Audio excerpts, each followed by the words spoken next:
Hello, everyone. We're beginning. Thank you very much.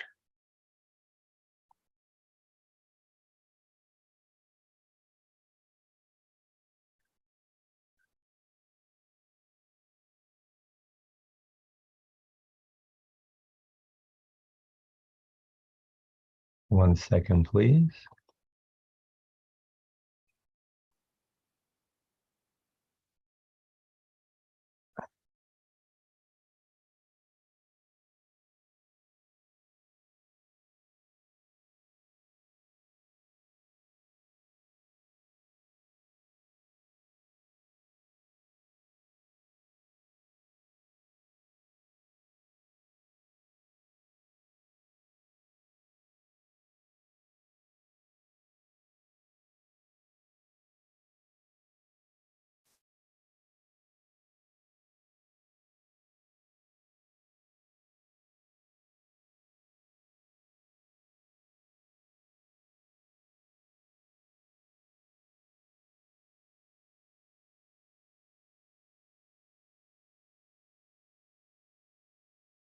Here we are. Now we're set.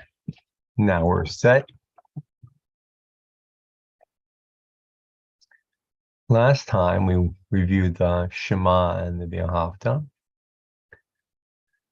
And I reminded people that we have the vowels and we also have these little symbols. And these symbols are nicknamed trop. Some people say trope. And trop or trope refer to the symbol markings, but also the melodies themselves. So for example, this is Nachta, the little wishbone. V'hayu letotavot is Mercha Tipcha, Mercha Einecha Siluk. Those are the names of the trop. And the trop is found here in any passage that is taken from the Torah and inserted within the Hebrew prayer book, the prayer system. For that matter, technically, trop also populate within other sections of the Nevi'im, prophets, and the Ketuvim writings.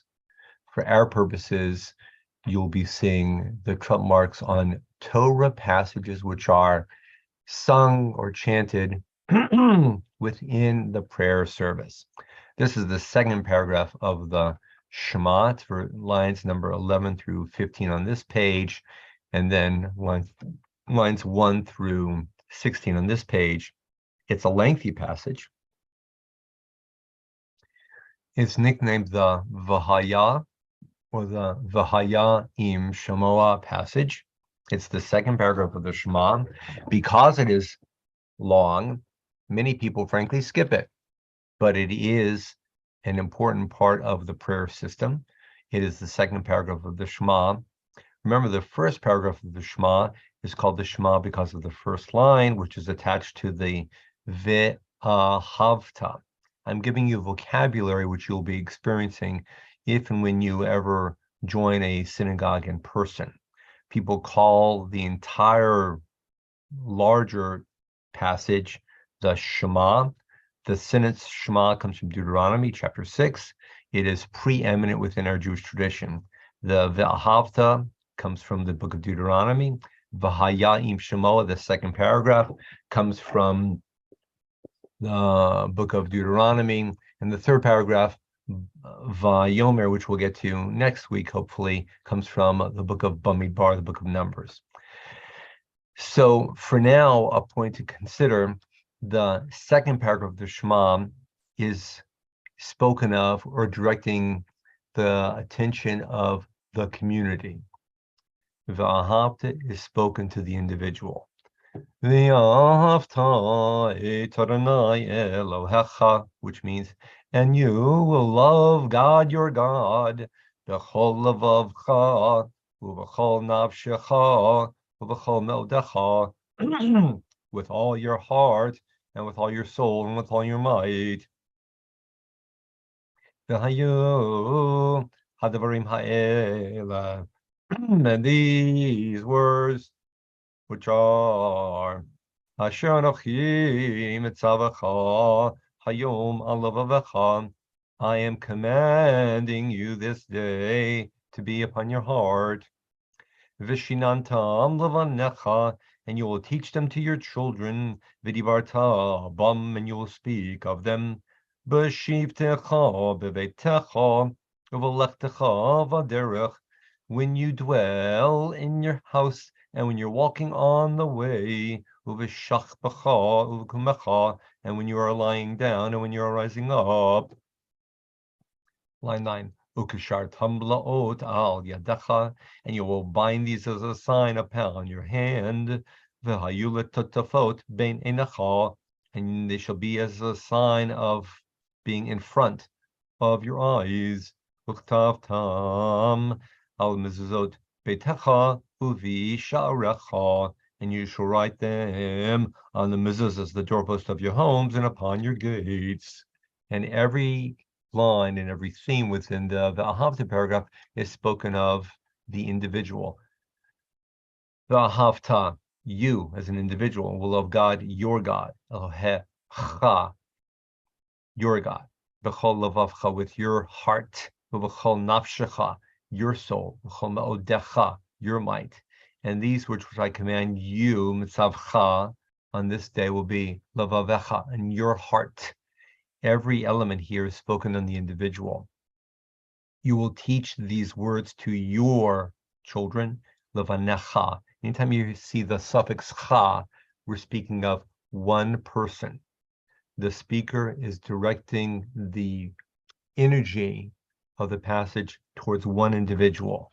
So looking at the suffixes, hecha, levavcha, nafshecha, me'odecha, mitzavcha, levavecha, levanecha, b'shivtecha, b'veitecha, uvelechtecha, uveshachbecha, uvkumecha, individual. And you shall tie these as a sign upon yadecha, your hand, and they shall be as front pieces, letotafot bein einecha, between your eyes, and you shall write them on the doorpost of beitecha, your home, uvisharecha, and your gates. The first paragraph is speaking in the individual focus. The second paragraph, which is a large amplification and expansion of the first paragraph, is directed to the community. Still you, it's second person plural. That is the main element of the V'haya im shamoa. One more small element of grammar, V'haya im shamoa tishma'u. When you see the u suffix, it's an indication that the speaker is speaking to a community. V'haya im shamoa tishma'u, and behold, when shamoa tishma'u, you are hearing and hearing. El mitzvotai, God's commandments. Asher Anochi, which I, God, mitzaveh etchem, command you this day, la'ahava, to love, et Adonai, Elohechem, your God, ula'avdo, and serve God, b'chol lavavchem, with all your hearts, b'chol nafshechem, with all your souls. So just look at the suffixes here. Et chem, he chem, lavav chem, nafshechem, as opposed to nafshecha. That's the main difference between the first paragraph and the second paragraph of the Shema. So now a little slower and chanting. V'haya im shamoa tishma'u el mitzvotai asher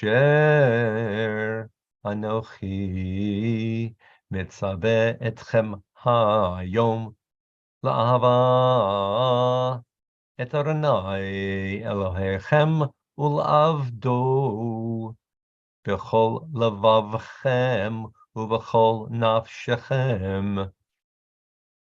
V'natati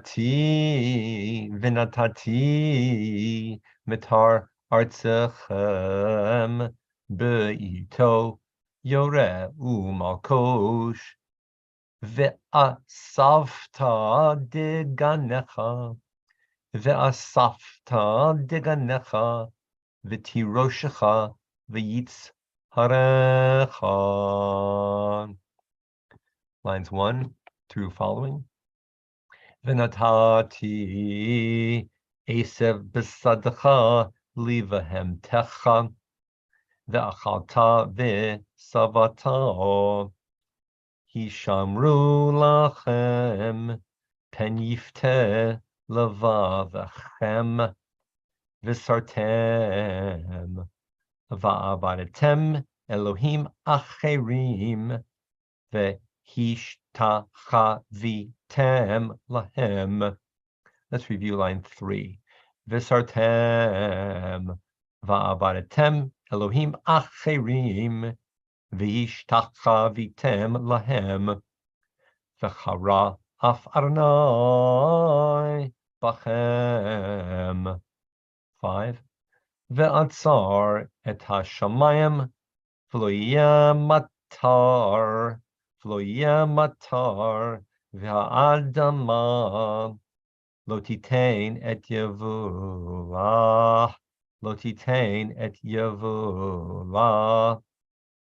va'avadetem mehera me'al ha'aretz hatova asher Adonai notein lachem. 8. V'samtem et devrai ele al levavchem v'al nafshechem levavchem v'al nafshechem. Line 9. Ukeshartem otam laot al yadchem v'hayu letutafot bein enechem v'limadetem otam et bnechem ledaber bam b'shivtecha b'veitecha u'v'lechtecha v'derech u'v'shachbecha u'v'kumecha. Switching voice between all of y'all and just the individual. Bein enechem. Actually, going back to the line, and you shall bind these words as a sign on your hands, yadchem, and they shall be as front pieces, bein enechem, between your eyes, and you will teach these words, limadetem otam et bnechem, to your children, all of your children, ledaber bam, to speak of them, these words that you're learning right now, the words of the Shema, b'shivtecha b'veitecha, when you're dwelling in your home, u'v'lechtecha v'derech, and when you're walking on the path, u'v'shachbecha, and when you lie down, u'v'kumecha, and when you rise up. And again, this maintains the singular voice for one sentence, line 13. Uktav tam, and you shall write them al mezuzot beitecha uvisharecha, the words of the Shema on the mezuzahs, the doorposts of your home, and upon your gates. And then line 14, 15, 16 switches back to the plural voice. L'man yirbu yemechem v'imei v'nechem al ha'adama asher nishba Adonai la'avotechem latet lahem kimei ha'shamayim al ha'aretz. And therefore, the days that are yours will be made plentiful and many, and will the days of your children lasting upon the earth, which God swears to your ancestors to give to them, and that vow is as enduring as the heavens and the earth. So the gist of the second paragraph is the reiteration of the first paragraph.